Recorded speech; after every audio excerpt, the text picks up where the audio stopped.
এক ছিল সবুজ জঙ্গলে ভরা সুন্দর এক বন। সেই বনে থাকত এক ছোট্ট কিন্তু খুবই বুদ্ধিমান বানর। তার নাম ছিল বুবুন।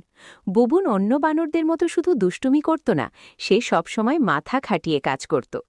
একদিন বনের পাশে একটা গ্রামে অনেক সুস্বাদু কলা এসেছে। খবর পেয়ে বনের সব বানর খুব খুশি।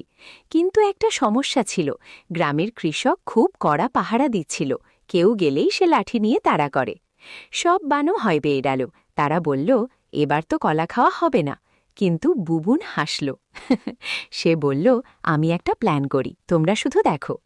রাতে বুবুন একটা বড় পাতা দিয়ে নিজের মাথায় টুপি বানালো আর শরীরে কাদা মেখে নিজেকে অন্যরকম বানিয়ে ফেলল। দূর থেকে তাকে একদম অদ্ভুত প্রাণীর মতো লাগছিল। তারপর সে গ্রামের দিকে গেল।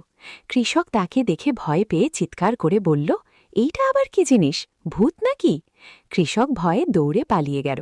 এই সুযোগে বুবুন দ্রুত গিয়ে কলার ঝুড়ি থেকে অনেক কলা নিয়ে এলো।